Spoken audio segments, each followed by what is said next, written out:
Hey, welcome back. I'm Gabby. This is the Inkbunnie, and we've got some catching up to do. Let's go over what we finished in the end of October into the first week of November. I feel hella cute today because it's my 10-year anniversary with my fiance, Boy Wonder. You guys have seen him on the channel. But yeah, so we went out to eat, we went to Ghost Baby, we had some fun, and now I'm back to get some work done because I haven't filmed in a while, so we've got some catching up to do. Let's go over what I finished. Last two books that I finished in October was Midnight is the Darkest Hour by Ashley Winstead. The very last book that I finished in October was Lore Olympus Volume 3 by Rachel Smith. I read this in a day, gave it 5 carrots. I'm so glad that she finally told somebody about Apollo. I love how sex-friendly Persephone is written in this. It's just... Lore Olympus, if you haven't read it, is a reimagining of the Olympus gods with modern issues, and it's just a fun time had by all. After I completed this, the first and second day of November was spent reading volumes 4 and volume 5. So I am completely caught up on the Lore Olympus journey. So I'm gonna have to start reading the webtoons to get caught up fully because these are the last printed volumes, and the next one doesn't come out until May of 2024. So we've got some catching up to do. After I finished the Lore Olympus volumes, I read Love in the Library by Maggie Takuda Hall. I gave it 5 carrots. It was only 40 pages. It was a small graphic novel, but it's essentially about a librarian who is Japanese American, and she and others are held in a concentration camp, and how she finds love while she's there. This is not a you just have to stay bright and optimistic and things will work out. This is very much this is a horrible place to be. There's absolutely no reason why we should be in these concentration camps, but I found love while I was there. And then in the afterword, it actually talks about how the biggest danger to America is white supremacy, and it was perfect. It was spot on. It was great. If you haven't read it, it's available as an ebook. Go read it. I highly suggest it. The next book that I finished, and the last book that I finished since the last time we saw each other, was Only for the Week by Natasha Bishop. This is book 129 for the year, and I gave it 5 carrots. This is a spicy billionaire romance with an all-black cast, and it was chef's kiss. Spot on. Perfect. I was blushing. I was squeeing all over the place. It was a great time. Great time. I think I highlighted 54 some odd sections of the book. My notes are up on Goodreads if you want to go check that out. But yeah, I absolutely had a blast. 10/10. Definitely would recommend. Now, today is the 7th of November, which means it's voting day. And I hope that we all said yes. I went and I voted. And here's what I got, because my voting place is in the library. So I stopped into my voting location, and since it was the library, after I voted, I got some books. The first book that I want to talk about is this really neat one I found. It's called The Hobtown Mystery Stories, and it's The Cursed Hermit by Chris Burton and Alexander Forbes. Yeah. And essentially, it's like Nancy Drew meets David Lynch. If you don't know who David Lynch is, he is the main character, the detective in Twin Peaks.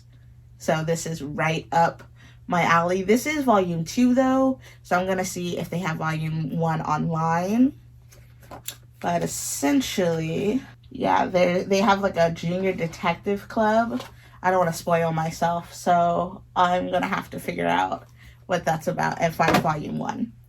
The next thing I picked up was Ironheart Meant to Fly by Ewing, Vecchio, Libranda, Giolfo, and Milla.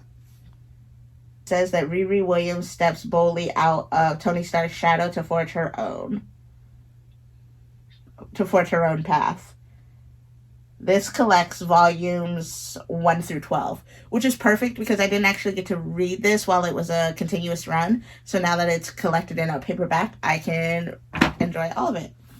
The next thing that I picked up was Harley Quinn Breaking Glass by Marika Tamaki and Steve Pugh. I've actually had this digitally on hold at the library for like an insurmountable amount of time, and it just keeps saying that eventually it will come available, but there's no date.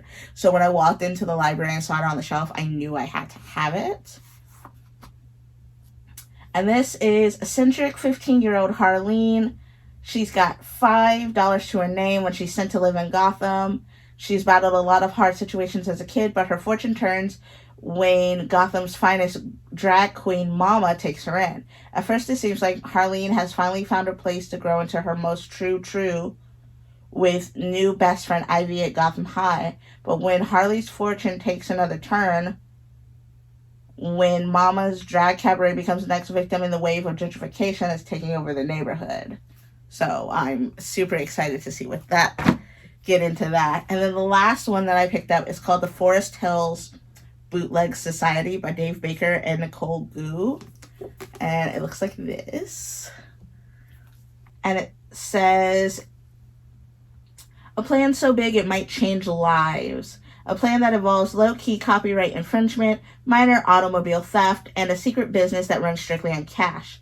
What they don't plan on are Brooke and Kelly's new romance, Melissa being caught in the middle, or Maggie suddenly feeling left out.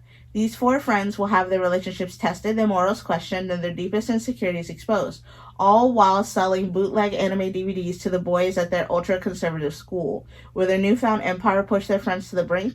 Will they be able to find the right words to express how they really feel? Is this feeling of being lost something that will follow them forever, or is this just high school?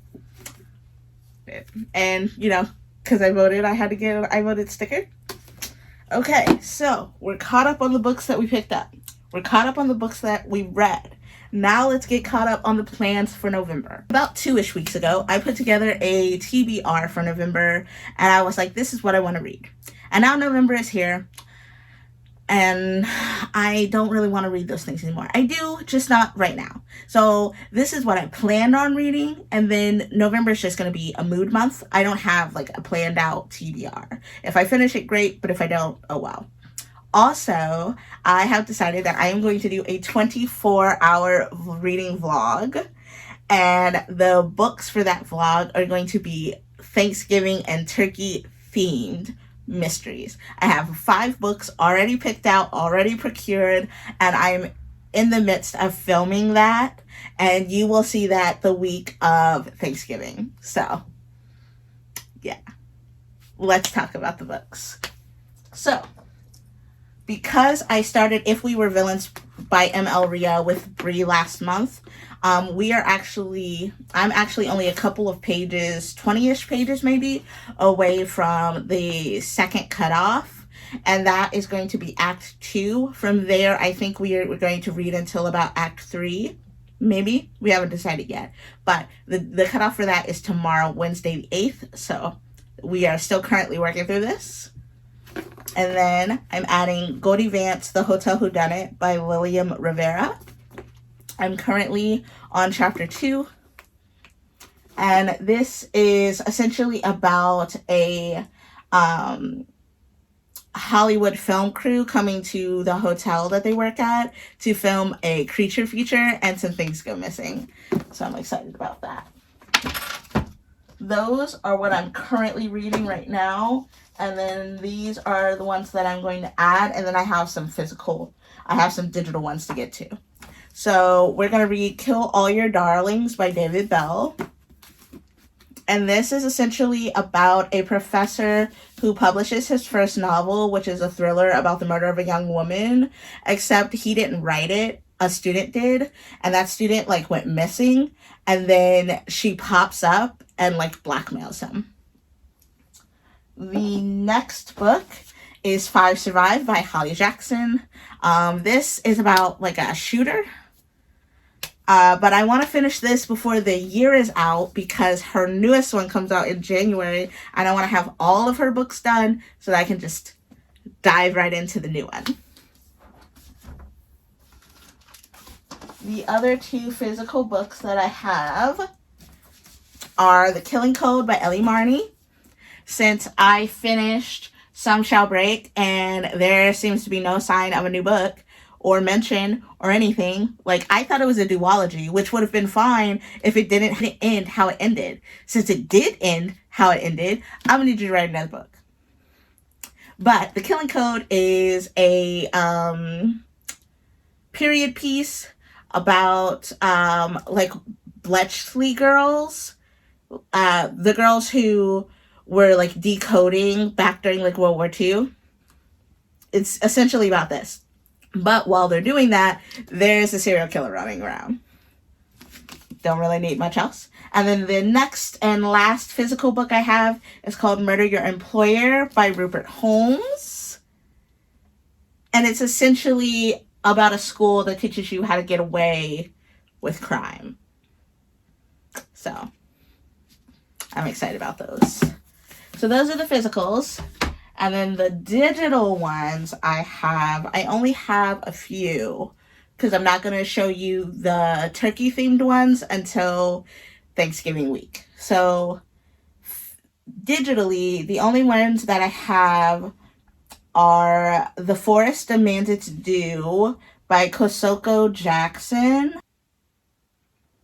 Oh, and also, does anyone else ever have ADHD, like, struggles?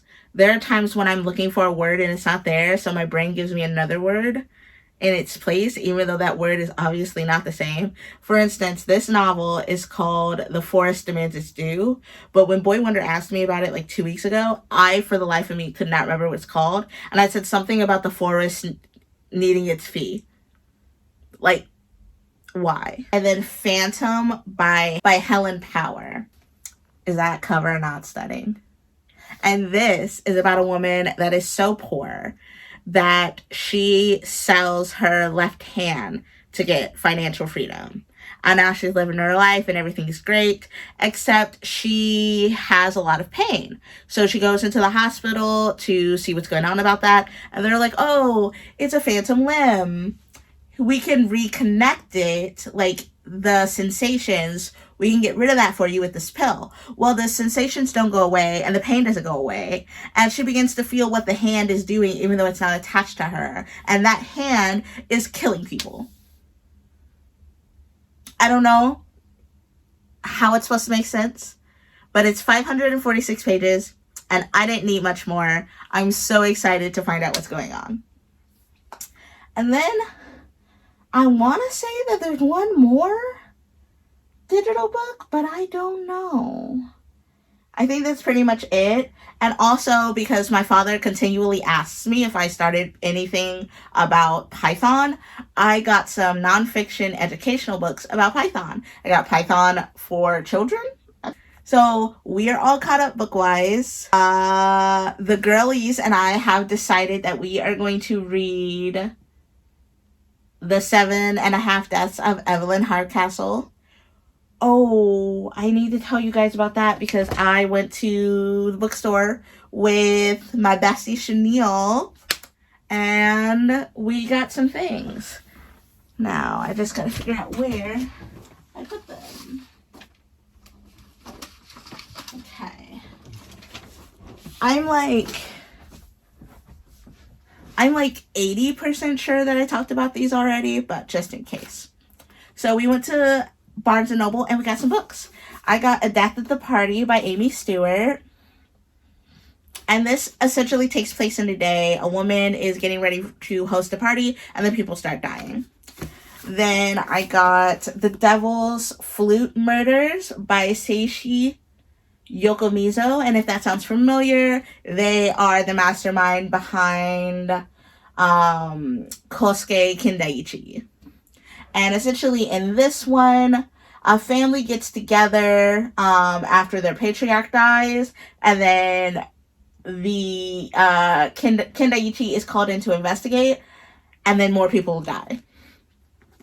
And then The 7.5 Deaths of Evelyn Hardcastle by Stuart Turton is the group pick, but Sarah just started Iron Flame, I think. That second one in Fourth Wing.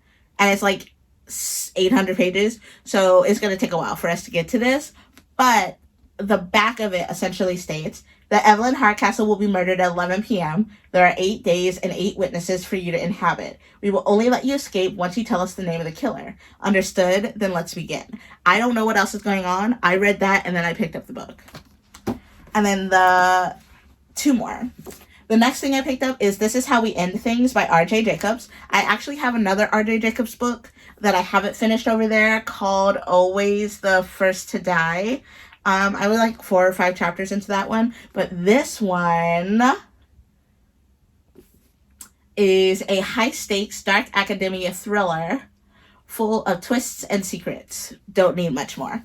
And then the last thing that I picked up is called Nothing But Blackened Teeth by Cassandra Khaw. And it is horror. And look at that cover. So yeah, now we're all caught up. You know what books I've picked up. You know what books I got from the library. You know what books I'm reading. You know what books I'm thinking about reading. So all set up for the first week of November. And I will see you next time. Welcome back. Today is Sunday, the 12th of November. And I'm just updating you. So I am currently on chapter 2 in the Hotel Whodunit, which is a Goldie Vance. I am currently at Act 2 in If We Were Villains by M.L. Rio, which I'm reading with Bree. And I am currently 12. Oh, that was a while ago. Okay. I'm currently 24%, which is about 120-ish pages into The Phantom by Helen Power, which I'm reading by myself. I started reading this Friday, I think, and I've been like reading it a little bit off and on between then, but today I was a passenger princess while Boy Wonder went and did errands all day, and I read the entire time we were out. So I went from like maybe 8% in to being 24% in. So a pretty healthy chunk of reading occurred today. We've got the new stopping point for If We Were Villains, which is essentially going to be all of Act 2, so that we stop at the beginning of Act 3. And yeah, it's been a little bit of, I want to say it's been a little bit of a slower reading month, but to be quite frank, this is only the second Friday, the second weekend of November. So I just really don't seem to have any concept of time, but it's going decently well. I'm in the midst of straightening up my office and finally getting it like clean. I've gotten all of the books that I own onto shelves. I still need more shelves, but for right now, most of my like actual novels are on a bookshelf, which is nice. I gave my sister my standing desk, which was storage for a lot of things. So now I am in desperate need of like 6, 7 different types of storage containers for my space, just so I can get shit off the floor. So that's fun. And yeah, that's what I've been up to lately.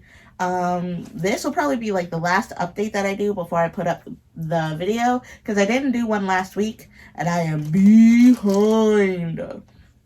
Originally, I had like a little bit of a TBR of what I wanted to read this month, but I think I'm just going to read what I want to read, and then I want to do that 24-hour vlog where I read Thanksgiving-based things. I think that I'm going to film next week so that it's ready for Thanksgiving. Yeah, so I'm going to do that, and then we'll just see what I get done, because there's only the rest of this month and December, and then we'll be in 2024, which is fucking mind-boggling if you really think about it. And I'm already at almost 130 books for the year, which is almost double what I wanted to read for the year, right? Because 60 and 60 is 120. Yeah, so one more finished book before the end of the year, and I will have doubled my reading goal for the year, which is mind-boggling. So yeah, I don't know if I'll have like another curated like readathon or TBR before the year's out, but I want to see what I can get into. See you next time. Bye.